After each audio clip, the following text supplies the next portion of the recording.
les braises. Voilà que le vent rôde, tourne contre la falaise, que la marée taraude.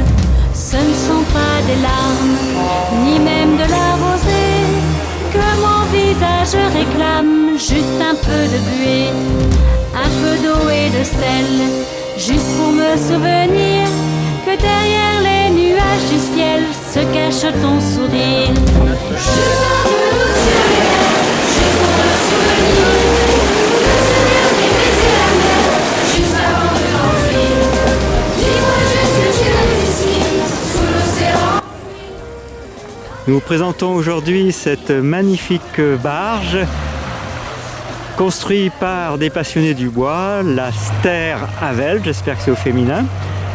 Et puis vous aurez bientôt le commentaire de cette belle histoire par le président de l'association qui s'est créée autour de cette barge.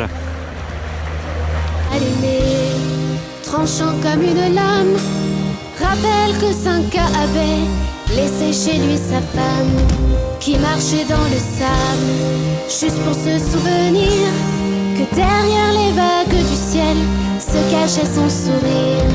Juste un peu d'eau sur les lèvres. Ah bah avec plaisir.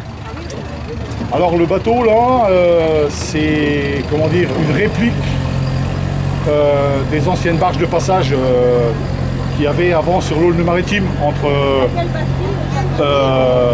entre Rosnoën et Dinéol, donc pour rejoindre le pays de Brest à la presqu'île de Crozon et au pont de Térénèse.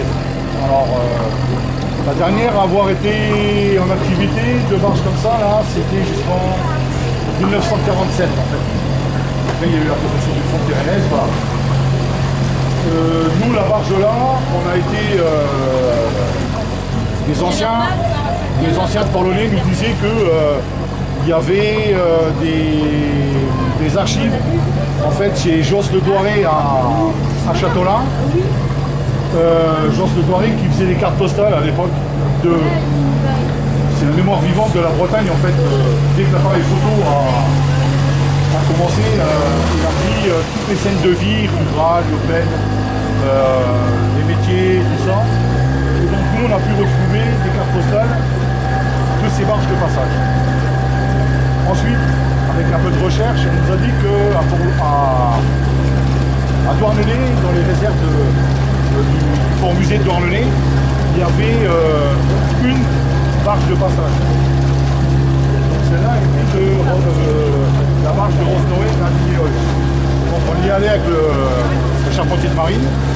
On a pris les formes, les fonds, on a fait des croquis, on a mesuré. Et ensuite, à partir des cartes postales, on a construit une maquette en fait pour 1/10, donc 1,20 m. Elle a fait 12 mètres sur 4-5 ans. On a construit la maquette en l'hiver dernier, dans du coton.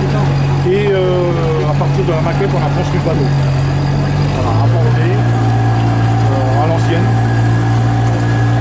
Et puis, quoi dire d'autre, c'est un fond plat, donc c'est comme le plateau, là. Il n'y a pas de dérive pour les gens qui font du bateau. Il n'y a pas de dérive, il n'y a pas de quille, il n'y a rien quoi, en fait. On a 20 cm de tirant d'eau, ça veut dire que sous l'eau, on est à 20 cm, plus 10 d'hélice, 30 cm. Voilà. Quoi dire d'autre, la levée qu'on voit devant, donc la partie qui se relève comme ça, on voit un morceau qui est brûlé là-bas, un morceau de la serre, on appelle ça des serres. Donc ça s'est brûlé, on l'a laissé sciemment. Pour montrer que en fait les techniques avant les tuvages, c'est tout par la vapeur dans un cylindre où on met de l'eau et le bois et par la chaleur, la vapeur, etc. Nous on l'a fait comme vraiment les anciens faisaient. Ça veut dire qu'on a mis des couvertures sur les membrures et sur la sole. La sole c'est le fond du bateau. Sur les membrures, etc. On a mis des couvertures, par-dessus on a mis du sable. On a mouillé le sable et dessus on a fait un grand feu avec des restes à choux de chêne qu'on avait. Donc un grand feu, ça a créé d'énormes braises. Et à partir de ce moment-là, on a attendu que le dessous commence à fumer en fait. Quand ça commence à fumer blanc, ça veut dire que la vapeur d'eau avait été libérée dans les fibres. Là, on a pris 2 criques de voiture. Et en parfaite synchronisation, clac, on montait un tour, un demi-tour. Et on a fait ça tout un samedi matin, en fait. Voilà, pour montrer, faire la levée. La levée épouse parfaitement les bords des berges, hein, on peut se mettre contre. Il n'y a pas de souci, on saute et on va sur la berge. Voilà. Donc là, on a monté donc, du plat jusqu'en haut de la levée où il y a les anneaux, il y a 1,50 m. Voilà. Ensuite, par-dessus, bah, ici, il y a le pied de mât. Il va y avoir un mât. Le mât, voilà, on a la vergue, on a les voiles. On a le treuil pour baisser le mât vers l'avant, pour passer sous les ponts. Donc, on va le faire cet hiver. Voilà. On a commencé au mois de février, on a mis le 25 mai à l'eau. Comme la philosophie de l'association, c'était un peu...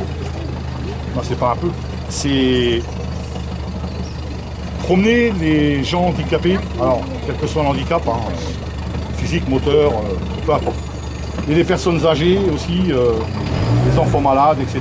Donc voilà, le pourquoi du comment de la longueur et de la largeur du bateau.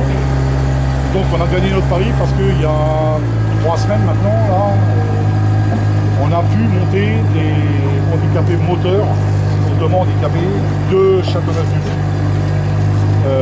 Sur le bateau. On a la chance à Port-Launay d'avoir une cale, 3 cales même. Donc on monte le bateau sur la cale, on laisse un tiers à l'eau, on le monte sur la cale, on l'amarre bien. La planche, du moins la passerelle inox que vous voyez devant, la sert de passerelle en fait, on la glisse sur le quai, sur la cale et ça monte et descend tranquillement, voilà, sans aucune difficulté. Donc le pari de l'assaut a été rempli. L'association, elle a 1 an à peine. Voilà. Quand une bande de passionnés se met en branle, il y a du boulot d'abattu quand même. Et vous comptez naviguer de bout à bout sur le canal? Ben, nous on reste cantonné sur le bief de Port-Launay. En fait on part de Port-Launay, on monte sur Châteaulin. On descend après sur Guilly-Glaz et on raconte un peu, on a une copine qui fait ça, là, qui raconte un peu tout le passé historique et patrimonial du canal et de Port-Launay parce qu'il y a pas mal de choses à dire. Et après, à la demande, si les gens veulent passer des écluses, et ben on monte, on traverse Châteaulin, on passe l'écluse de Châteaulin. Au-dessus, il y a l'écluse de Coatigra et on fait demi-tour à tout l'Arbodo. J'ai fait une balade de 3h30. Chez lui sa femme qui marchait dans le sable, juste pour se souvenir que derrière les vagues du ciel se cachait son sourire. Facebook pour que je la mémorise. Les voiles de l'Aulne. Les voiles de l'Aulne, d'accord. Donc merci. Eh ben, c'est moi. Comment c'est ton prénom déjà? Gabi. Gabi, merci Gabi pour cette belle balade. Et à bientôt pour une petite vidéo Avec sur la plaisir. page Facebook de Les Voiles de l'Aulne. Et merci à toi. Merci beaucoup. Hein.